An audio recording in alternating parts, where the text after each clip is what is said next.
বন্ধুরা, আমি আজকে রেসিপিটা নিয়ে এলাম পালং শাকের। আর এই পালং শাকের রেসিপিটা এরকম করে বানায়া খালি খুবই ভালো লাগে। রুটি, পরোটা, পুরি যেকোনো মানে গরম গরম ভাতের সাথে খেতে খুবই ভালো লাগে। খুবই সহজ একটা রেসিপি। আর এটা খেতে কিন্তু অসম্ভব মজার হয়। খুবই দুর্দান্ত একটা রেসিপি। তো চলো দেখে নাও আজকের রেসিপিটা কী দিয়ে বানাইছি। যদি বাড়িতে পালং শাক থাকে আর যদি পালং শাক খাতে খাতে মুখটা অল্প তেতরা বেতরা হয়ে গেছে, তাহলে তোমরা এরকম করে একদিন ট্রাই করে দেওয়া পারো। তো আমি গাছ থেকে একদম ফ্রেশ ফ্রেশ পালং শাক তুলে নিয়ে এসেছি। আমি ডোকাগোনা নিয়েছি, কারণ আমি গাছে থেকে তুলে আনছি ডোকাগোনা, তার জন্যে। তো আমি এখানে অনেক গোনাই নিয়ে নিছি। তারপর আমি এই যে বুটের যে ডাল আছে না, ছোলার ডাল বা বুটের ডাল, ঠিক ওইটা আমি অনেকক্ষণ আগে ভিজা রাখছিলাম। তো ওইটাও নরম হয়ে গেছে গা। এই পালং শাক আর বুটের ডাল থাকলে এই সবজিটা বানানো যায়।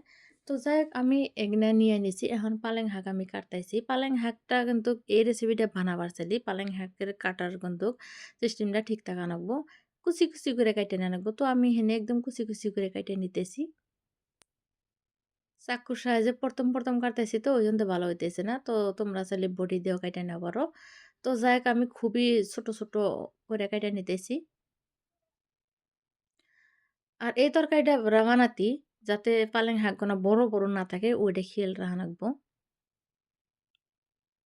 তো সবগুনা পাতায় কাটা হয়ে গেছে গা। এখন আমি রান্না করবো। তো রান্না করবার নিয়ে লাইলাম আমি। এখানে একটা কড়াই দিছি, আর কড়াইতে দিয়ে দিছি সর্ষের তেল। তারপর দিয়ে দিছি পিঁয়াজ। পিঁয়াজটা আমি ভালো করে নাড়াচাড়া করে নিতেছি। তো পেঁয়াজটা কিছুটা ভাজা হয়ে গেছে গা, তখন আমি দিয়ে দিলাম যে বুটের ডালগুনা আছে না, ডালগুনা এটা তেলের উপরে কিছুক্ষণ ভাইজে না রাখবো। তারপর দিয়ে দিলাম অনেকগুনা কাঁচামরিচ, দিয়ে খুবই ভালো করে নাড়াচাড়া করে নিতেছি। তো এটা তেলের উপরে কিন্তু ভাজা রাখবো, এমনি কিন্তু পানি দিয়ে কষানো যাবো না। পানি দিয়ে কষাইলে অত একটা স্বাদ লাগবো না, আর ডালটা একদম গইলা যাব।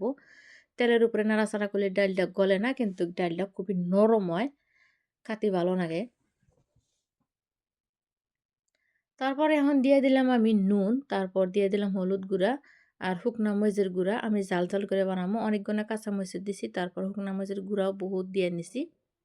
দিয়ে আবারও কোন কিছু কষায় নিতেছি। তেলের উপরে কষানো হয়ে গেছে গে, অনেকক্ষণ সময় আমি কষাইছি। এখন দিয়ে দিলাম আমি পালেং শাকগুনা। পালেং শাকগুনা দিয়ে খুবই ভালো করে নাড়াচাড়া করে নিতেছি, যেহেতু আমি নুন মরিচ সবকিছু আগে দিয়ে নিছি। তো পালেং শাকগুনা এই যে ভালো করে কষায় নিতেছি। তো বন্ধুরা, তোমরা এরকম করে যদি পালেং শাক না খায় থাকো, অবশ্যই একদিন খায় দিও, খুবই ভালো লাগবো। পালেং শাকগুনা কষানো হয়ে গেছে গা, এখন দিয়ে দিলাম আমি পর্যাপ্ত পরিমাণে পানি। আমি যেহেতু বুটের ডালগুনা অনেকক্ষণ সময় তেলের উপরে ভাইজে নিছি, ওই জন্য পানির পরিমাণটা কম দিলাম। তো কষানো হয়ে গেছে গা, পানি দিয়ে দিছি। এখন দিয়ে দিলাম আমি রসুন। কাঁচা রসুন এবার করে দিলে আমার কাছে খুবই সুন্দর একটা ঘ্রাণ আসে, তার জন্য আমি এরকম করে দিই। তোমরা চাইলে সোমবারে দেওয়া পারো। তো যাই হোক, একটা ঢাকনা দিয়ে ডাইখা দিলাম। অনেকক্ষণ পর আবার তুলে নিলাম। ঢাকনাটা তোলার পরে যে জিরার গুঁড়া করে নিয়েছিলাম, আমি জিরার গুঁড়া দিয়ে দিলাম হ্যাঁ। এটা এমনিতে খাওয়া যাব। তো আমি আরো কিছুটা স্বাদ বাড়ানোর জন্যে দিয়ে দেব ফোড়ন।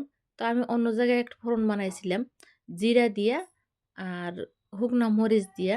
তো ফোড়নটা ডাইলা দিছি, এই যে দেখতেছো শুকনা মরিচ ৩ টা একদম কালা কালা হয়ে গেছে গা। তো এটা কিন্তু সম্পূর্ণ হয়ে গেছে গা। এখন আমি কড়াই থেকে এটা নামাই নিবো। তোমরা চাইলে ঝোলটা আরো গাঢ়া করে নেওয়া পারো। তো যাই হোক, আমি অল্প অল্প ঝোল ঝোল রাখছি। আর ঝোল ঝোল না রাখাটাই ভালো, এটা গাঢ়া গাঢ়া খাওয়া ভালো লাগে। তো বন্ধুরা, আরো একটা কথা কই, তোমরা যদি আমার এই রেসিপিটা ইউটিউবে থেকে দেখে থাকো, একটা সাবস্ক্রাইব করে দিও। যদি ফেসবুকে থেকে দেখো, তাহলে একটা ফলো করে দিও। তো আমি অন্য একটা পাত্রের মধ্যে নিয়ে নিতেছি। এই যে দেখতেছো কত সুন্দর দেখা যাইতেছে না? এটা খাতে কিন্তু অসম্ভব সুন্দর হয়। বেশিরভাগ খাতি পুরির হাতে বা রুটির হাতে খাতে ভালো লাগে। তো যাক, অনেকক্ষণ হয়ে গেছে গা। এই যে ফাইনালি আমার এটা রেডি হয়ে গেছে গা, বুট দিয়া পালেং শাক। তোমরা যদি না খায় থাকো, অবশ্যই খাইয়া দেখো। আর আমার এই রেসিপিটা কিরকম লাগছে তোমরা কমেন্ট করে জানাও। যদি আমার রেসিপিটা ভালো লাগে, লাইক শেয়ার কমেন্ট করে দিও। তো আজকের মতো বিদায় নিতেছি, আবার আসবো কোনো নতুন রেসিপি নিয়ে। ততটা তোমরা সুস্থ থেকো, ভালো থেকো, আমার পাশে থেকো।